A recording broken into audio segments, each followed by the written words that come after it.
Depuis des décennies et des décennies, le sujet de la mort fascine et terrifie en même temps. Les gens sont fascinés par cela et sont terrifiés. Mais pourquoi est-ce que les gens sont terrifiés? Mais pourquoi est-ce que les gens sont fascinés?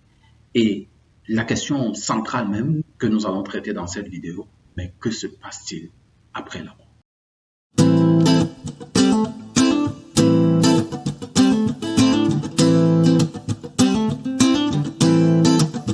Bonjour et bienvenue à cette vidéo. Une vidéo brève et très rapide, une vidéo que je veux sur un livre dont j'ai déjà traité le sujet ici. Le livre c'est Revenu guéri de l'au-delà. J'ai déjà fait une vidéo, il va s'afficher quelque part ici ou là ou n'importe où pour que vous alliez regarder cette vidéo. Et bien sûr, le PDF, le résumé PDF de ce livre est déjà disponible. Donc, vous cliquez en lien en description et puis vous allez voir le résumé de ce livre.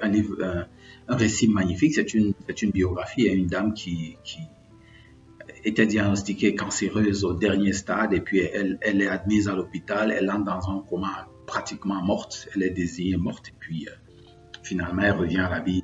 On ne comprend rien. Les médecins sont stupéfaits.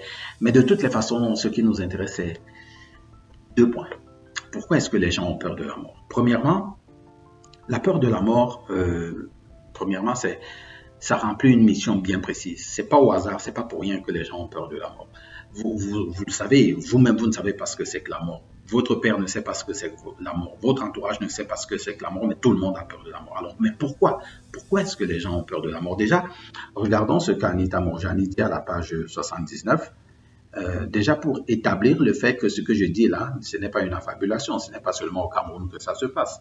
C'est dans le monde entier. Tout le monde a peur de la mort. Pendant qu'elle allait faire ses examens et puis qu'on lui a annoncé qu'elle allait mourir, écoutez ce qu'elle dit, la terreur se heurtait à la raison. Elle était terrifiée. Dès qu'on annonce à quelqu'un qui va mourir, elle est terrifiée. Mon père d'ailleurs, comme scoop, mon père est mort du même cancer que cette dame.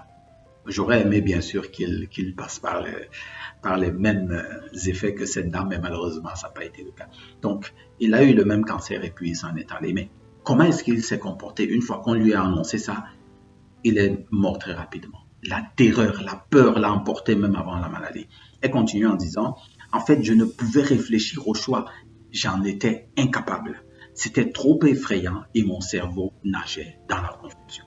Pendant que le médecin lui proposait, il y a telle chose à faire, telle chose, elle était subjuguée par la peur, elle était envahie par les peurs, elle pouvait parler, réfléchir. Heureusement, elle était avec son bien-aimé mari. Alors, mais toujours, ça n'explique pas pourquoi est-ce que les gens ont peur de la mort. En fait, la raison est simple.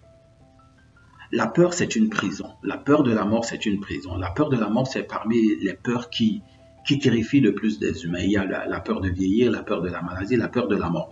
Et il y a d'autres peurs, la peur d'être fauché, etc. Mais la peur de la mort emprisonne tellement les gens pour une raison, les rendre vulnérables et bien sûr des proies faciles pour les charlatans qui vendent tout et n'importe quoi aux personnes qui sont désespérées et qui, parce qu'elles ont peur de la mort, sont prêtes à tout et à n'importe quoi. Bien avant la lecture de ce livre, moi je n'avais plus peur de la mort. Absolument plus, parce que j'avais accumulé une telle quantité d'informations sur le sujet de la mort que je n'avais plus peur de la mort. Et d'ailleurs, c'est comme ça que vous devez réagir. Quand vous êtes dans l'ignorance au sujet de quelque chose, vous êtes accablé par la peur. Mais lorsque vous connaissez cette chose, elle ne vous fait plus peur. Donc, et tout à l'heure, je vais donner quelques listes de livres que j'ai lus et probablement qui vont faire l'objet des résumés de livres dans cette chaîne et puis des vidéos aussi, qui m'ont permis d'arriver à cette conclusion. Mais maintenant, comme je vous le disais au début, pour être libéré de cette terreur, de cette peur de la mort, il faut bien pouvoir savoir qu'est-ce qui se passe quand on meurt. Eh bien, Anita Moorjani nous donne la réponse très simple. Et tout au début du livre, au prologue même, ça c'est à la page 23, au prologue déjà, elle dit ce qui se passe à la mort. Alors écoutez bien. Oh mon Dieu, comme je me sens bien. Je suis si libre, si légère. Comment se fait-il que je ne ressente plus aucune souffrance dans mon corps? Où est-elle allée? Et pourquoi mon entourage semble-t-il s'éloigner de moi? Mais je n'ai pas peur. Pourquoi n'ai-je pas peur? Où sont parties mes peurs? Oh, je ne ressens plus la peur. Telles étaient les pensées qui me traversaient le moment où on m'amenait d'urgence à l'hôpital. En réalité, quand on l'amenait d'urgence à l'hôpital, elle était déjà morte. Elle était déjà littéralement morte parce elle est arrivée à l'hôpital, elle était comateuse. Donc on a constaté qu'il n'y a plus de vie en elle. Heureusement que le mari a un peu usé de pression pour qu'on essaie encore un peu de s'occuper d'elle, mais elle était littéralement dans le coma, elle était déjà morte.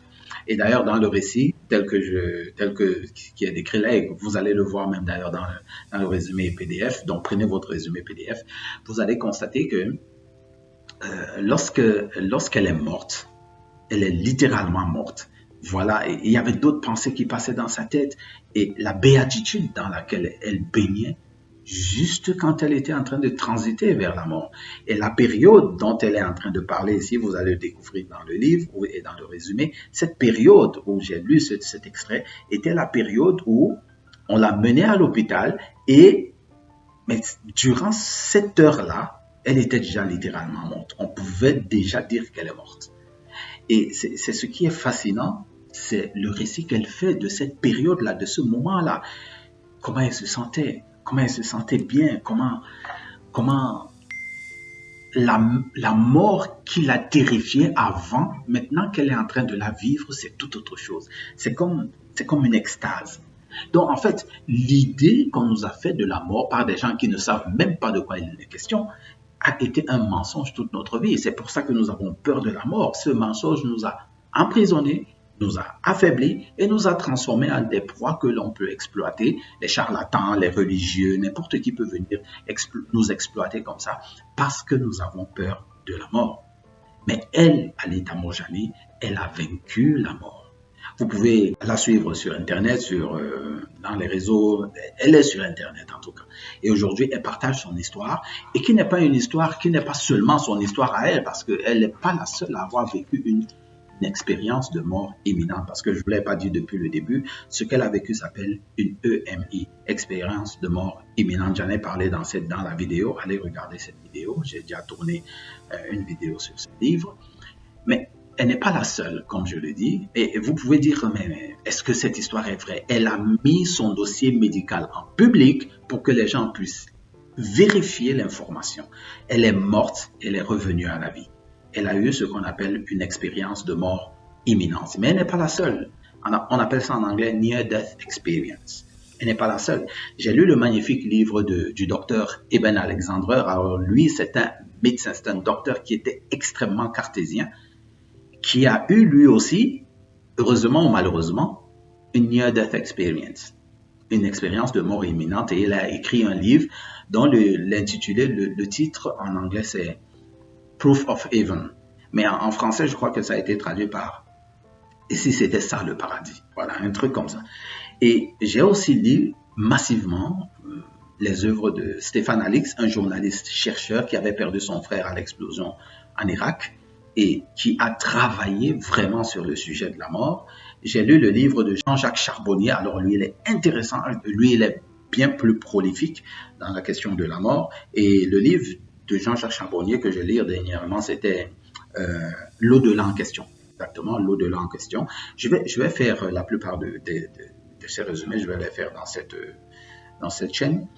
Alors, mais la personne chez qui vous devez aller prendre le plus d'informations cliniques, un médecin cartésien, c'est un médecin hollandais qui a commencé à mettre le doigt sur cette affaire qu'on appelle les expériences de mort imminente. Il s'appelle Pim van Lommel. Et puis, il a publié dans The Lancet en 2001, Near Death Experience, là où il a cartographier un ensemble de personnes qui ont eu des arrêts cardiaques et qui sont passées par des expériences de mort imminente où ils voient le tunnel, ils rencontrent ces êtres de bien, etc., etc. Alors, le point ici, c'est quoi? Comme je vous le disais au début, je ne sais même plus si je vous l'ai dit au début, moi je n'ai plus peur de la mort et ça fait très longtemps que je n'ai plus peur de la mort et vous ne devriez plus avoir peur de la mort. Mais pour vous aider à ne pas avoir peur de la mort, vous devez emmagasiner un maximum d'informations sur cette histoire. Qu'est-ce que c'est que la mort? Et j'ai préparé donc pour cela le PDF de résumé de ce livre, magnifique, revenu guéri de l'au-delà. lisez ce livre, ou si vous ne pouvez pas, lisez le PDF, prenez le PDF, c'est juste 1 euro, 1 dollar, 600 ou 500 francs CFA. Donc, prenez le PDF, lisez, et puis vous pouvez le lire aussi à vos enfants pour les prémunir de la frayeur que les gens, ou bien de tout le charlatanisme qu'il y a autour de la peur de la mort. Voilà ce que j'avais à partager avec vous dans cette vidéo. J'espère que vous avez apprécié. Vous likez, vous partagez aux personnes à qui vous pensez que ce sera utile. Et je ne cesserai jamais de vous le dire, c'est l'éducation qui fait la différence entre les hommes, comme l'a dit John Locke. Donc, pour être bourré de connaissances et pour ne plus être bloqué par les peurs de quoi que ce soit, vous avez intérêt à vous éduquer parce que votre éducation va vous rendre différent. Alors, éduquez-vous et soyez différent. Rendez-vous à la prochaine vidéo.